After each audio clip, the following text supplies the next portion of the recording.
Indonesia adalah bangsa yang besar dengan banyaknya suku, ras, budaya, dan agama maupun wilayahnya.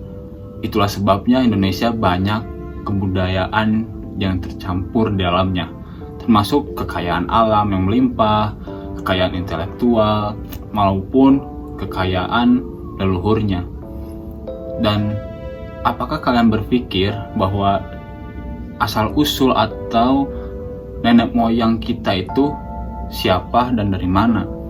Nah, mungkin kita hanya tahu sejarah Indonesia itu dari zaman penjajahan Belanda sampai kemerdekaan Indonesia.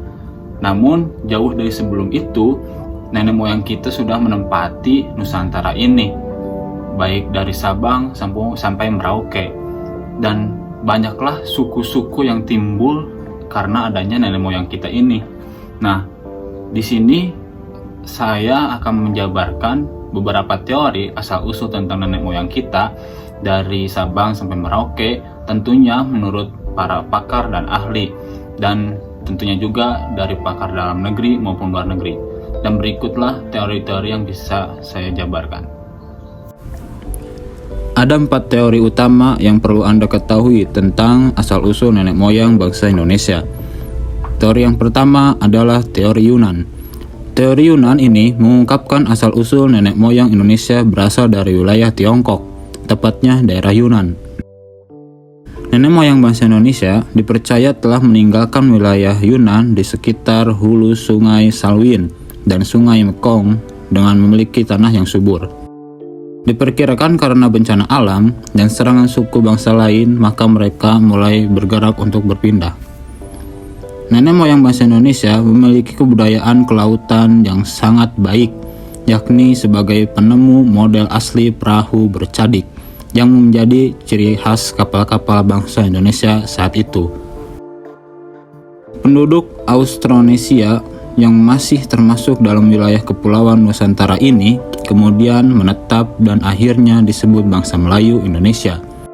Penemuan tersebut menandakan adanya proses migrasi manusia di wilayah Asia Tenggara ke kepulauan di Nusantara. Adanya migrasi manusia tersebut disebabkan karena faktor terdesak oleh bangsa yang lebih kuat. Berdasarkan peristiwa tersebut, teori Yunan menandakan ada 3 gelombang kedatangan tersebut, antara lain Proto-Melayu, Deutero-Melayu, dan Melanosoid.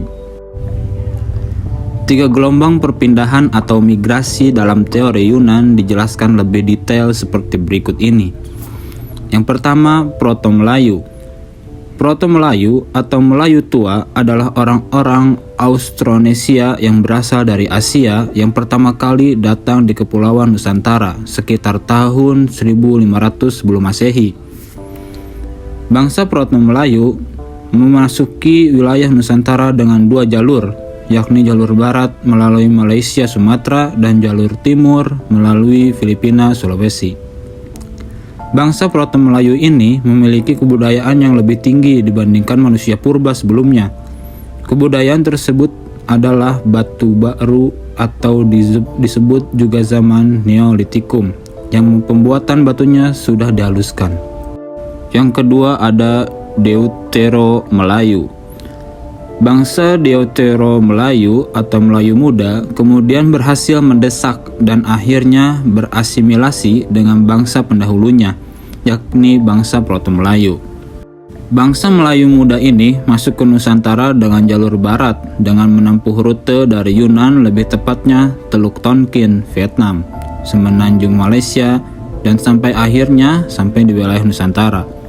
Bangsa ini telah memiliki kebudayaan yang lebih maju dibandingkan bangsa pendahulunya, Proto-Melayu, karena sudah bisa menghasilkan barang-barang dari perunggu dan besi. Contohnya kapak corong, kapak serpatu, dan bentuk-bentuk nekara. Yang ketiga ada Melanesoid. Bangsa Melanesoid mulai hadir juga di sekitar wilayah Papua pada akhir zaman es, sekitar 70.000 tahun sebelum Masehi. Lalu teori yang kedua adalah teori Nusantara. Teori asal-usul nenek moyang Indonesia berikutnya adalah teori Nusantara, yang bisa dibilang sangat berbeda dengan teori Yunan. Teori ini menyebutkan bahwa bangsa Indonesia berasal dari wilayah Indonesia itu sendiri, yakni tidak melalui proses migrasi dari daerah manapun. Dasar utama teori Nusantara adalah berdasarkan pada bangsa Melayu yang merupakan bangsa dengan peradaban yang sudah tinggi. Anggapan tersebut didasari pada hipotesis bahwa bangsa Melayu telah melewati proses perkembangan budaya sebelumnya di wilayahnya. Jadi kesimpulannya, bangsa Melayu asli di Nusantara yang akhirnya tumbuh dan berkembang dengan sendirinya tanpa adanya perpindahan ke wilayah tersebut. Teori Nusantara juga didukung dengan penemuan adanya kesamaan bahasa Melayu dengan bahasa Kamboja karena sebuah kebetulan. Kemudian, penemuan Homo soloensis dan Homo wajakensis di Pulau Jawa menjadi penanda bahwa keturunan bangsa Melayu memiliki potensi berasal dari Jawa. Berdasarkan perbedaan bahasa, hal tersebut terjadi karena bahasa bangsa Austronesia mengalami perkembangan di daerah Nusantara tersebut dengan bahasa yang telah berkembang di wilayah Asia Tengah, yakni bahasa Indo-Eropa. Lalu teori yang ketiga adalah teori out of Africa. Teori asal-usul nenek moyang Indonesia yang lebih berbeda dari versi teori-teori sebelumnya. Teori ini mengungkapkan bahwa asal-usul nenek moyang bangsa Indonesia berasal dari Afrika. Anggapan ini berdasarkan pada kajian ilmu genetika lewat penelitian DNA, mitokondria, gen perempuan, dan gen laki-laki. Merek kemudian bermigrasi dari Afrika hingga ke wilayah Australia yang sudah mendekati wilayah Nusantara. Teori ini kemudian mengungkapkan bahwa bangsa Afrika bermigrasi atau melakukan perpindahan menuju Asia Barat sekitar 50.000 sampai 70.000 tahun yang lalu. Pada sekitar tahun itu, bumi sedang memasuki akhir dari zaman glasial, yakni ketika permukaan air laut menjadi lebih dangkal karena air masih berbentuk gletser. Pada masa itu, memang memungkinkan manusia untuk menyeberangi lautan, hanya dengan menggunakan perahu sederhana. Perpindahan bangsa Afrika ke Asia kemudian terpecah menjadi beberapa kelompok.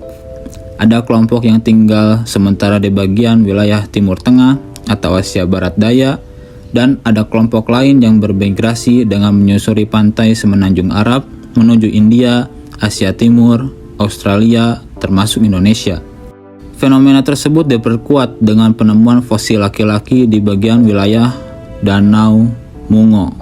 Selain itu, ada dua jalur yang diperkirakan menjadi wilayah yang ditempuh oleh bangsa Afrika di masa itu, yakni jalur menuju lembah Sungai Nil. Wilayah tersebut melintasi semenanjung Sinai, kemudian ke bagian utara melewati Arab, dan jalur yang juga melewati Laut Merah. Lalu teori yang terakhir atau yang keempat adalah teori out of Taiwan. Teori asal-usul nenek moyang Indonesia ini hampir serupa dengan teori sebelumnya. Teori out of Taiwan mengungkapkan bahwa asal-usul bangsa Indonesia adalah berasal dari Kepulauan Formosa atau wilayah Taiwan. Teori ini rupanya didukung oleh ahli bernama Harry Truman Simanjuntak yang mendasari atas argumen pada teori ini. Dasar utama dari teori ini yang pertama adalah tidak adanya pola genetika yang sama antara kromosom manusia bangsa Indonesia dengan manusia dari bangsa Tiongkok. Masih berdasarkan teori ini, bahasa yang digunakan dan berkembang di Nusantara adalah bahasa yang masuk dalam rumpun bahasa Austronesia. Bahasa rumpun Austronesia ini digunakan oleh para leluhur bangsa Indonesia, terutama yang menetap di Pulau Formosa. Jadi, dari segi bahasa sudah jelas bahwa orang-orang Nusantara mengadopsi budaya Austronesia dan mengembangkannya hingga menjadi bangsa Indonesia seperti saat ini. Nah, itulah 4 teori tentang asal-usul nenek moyang kita itu berasal dari mana. Nah, dengan banyaknya teori yang telah disampaikan, menurut Anda teori mana yang masuk akal dalam pikiran Anda?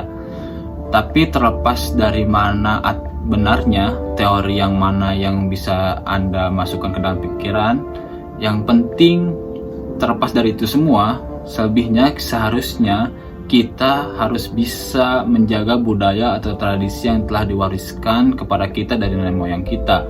Jangan sampai kita mendiamkan begitu saja, melepaskan begitu saja, apalagi direbut oleh negara lain, bahkan diakuinya.